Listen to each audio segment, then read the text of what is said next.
So give us some recommendations. We're going to go. Taylor, are you ready to go first? Do you have a recommendation of something that's brightening your day? You don't want to go first. Oh, that's brightening my day? Yeah, what did you think I was going to ask you to recommend? I don't know. A policy document to go read. I don't know. Oh, no. My intro to this was not clear. Just recommend something that will make someone happy, that you enjoy. Somebody else go first. This feels, I don't know. Jason, we're going to go to you first. Are you prepared to answer this question? Sure. Something that has been making me happy lately is taking some time to get outside, walk around. We've had this unusually warm fall, and now after a couple of days of rain, it actually feels oddly like a spring day. But I think that, as we've talked about before, we're all in this long slog of elections, and it feels like there's a new political crisis every week. But just taking some time to get away from screens, get away from those things that are stressing us out, that's what's been making me happy, and that's what I recommend our viewers and listeners do. Diana, are you prepared to answer this question? Absolutely. I'm going to recommend some reading material, but not a policy document. The book Manhunt by Gretchen Felker Martin. It is a gender plague book where every person with a certain level of testosterone basically turns into a zombie. And so the book follows a few trans women who are trying to survive in this hellacious world that they've found themselves in. And it is A+ horror. It's a really, really good book. Josh Martin. To round it out for a few different types of things to recommend people, I watched a TV show recently on Hulu called Reboot, which is it's about a reboot of a fictional 90s comedy, essentially, and probably the best-selling point about it for me was that Rachel Bloom is one of the stars in it, and I was a big fan of Crazy Ex-Girlfriend. So it has, it's a very funny show, so something to, and smart as well, but something that you can watch and enjoy and unwind after a hard day of politics. Taylor, one of the downsides of protesting going first and then moving yourself to last is that now the expectations have been raised.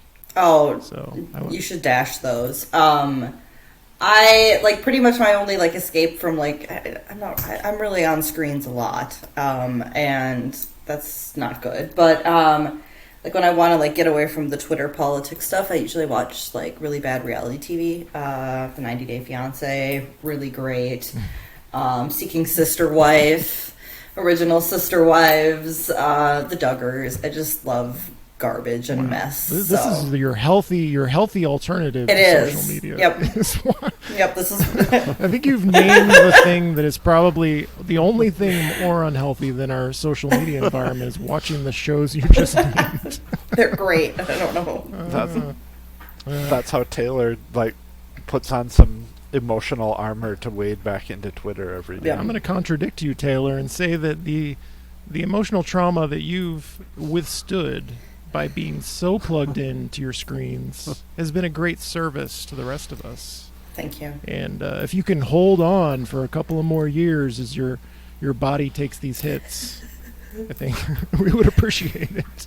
I don't know any other way. It's just I'm too online. To use a sports analogy, you're like our Pro Bowl defensive end who has taken so many hits to the head. Yeah. Over Got his CTE. Career. We just need you to go out there for one more game and put it all out on the field. Inject Mike Norton's chocolates Yep. into your eyeballs so you can withstand more screen time. That's how I feel. Got it. I don't usually do recommendations myself, because I just have a real boring life. But one thing I enjoy doing on election day, and I did yesterday, was I served as an election judge. And I know Josh Martin serves as an election judge. Do we have any more election judges here? No? I can recommend it. I have been in the past. You should get back into it, Jason. I can recommend it because people tend to stress out about the results for that day, especially we've had multiple like existential threat elections in a row. And one thing about serving as an election judge, you are so tired by the end of the day, especially if you do a full day. You don't care. You don't want to watch TV. I was relying on Jason to send direct messages about who won, who lost, so I didn't have to like sift through social media posts. And like if things go bad, you can be so tired that you just fall asleep. And we've heard a lot of attacks on our democracy about how you can't trust it. It's rigged. The game is rigged. And if you are conspiracy minded and you want, I hate making this recommendation for conspiracy-minded people to serve as election judges. That's probably bad. But if you have any doubts, you should volunteer to serve as an election judge because people care so much about like they don't want to have any discrepancy in the number of ballots at the end of the night that were handed out and the number that are in that machine. Like that is that qualifies as a crisis. Everyone is too busy following rules and like watching each other's back for anything untoward to happen when it comes to Minneapolis election administration. Like that stuff just does not happen. Everyone is super careful.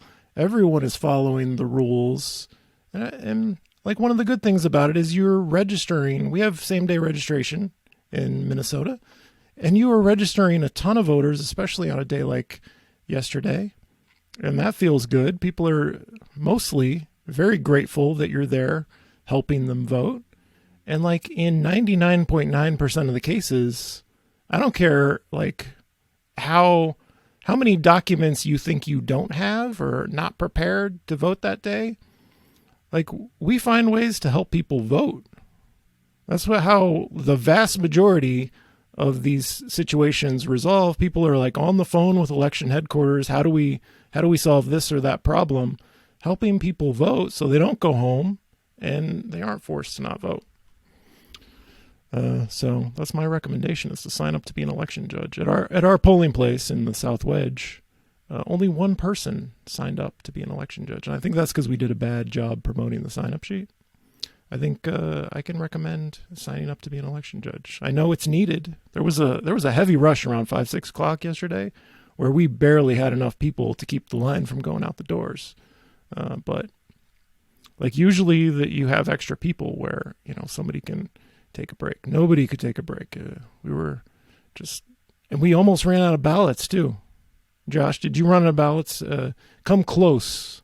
And I don't mean like ballots for the polling place. Like you have to prep them and like initial them.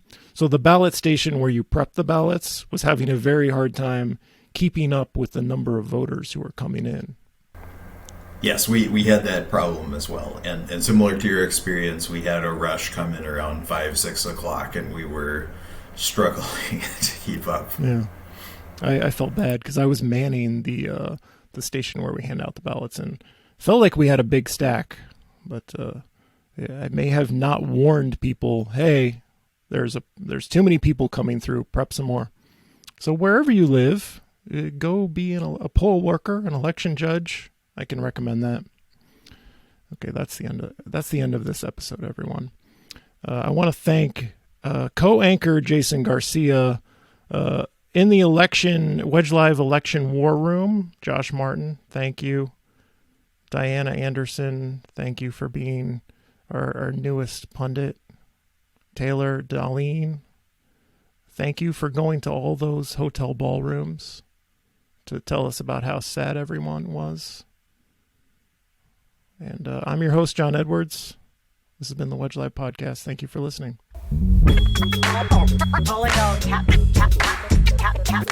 This is a real thing. Real thing. None of you have the balls to stop this. I've got plenty of time. I have nothing else going on today. We're in the Wedge neighborhood right now, right now, right now, right now, right now, right now, right now, right now, right now.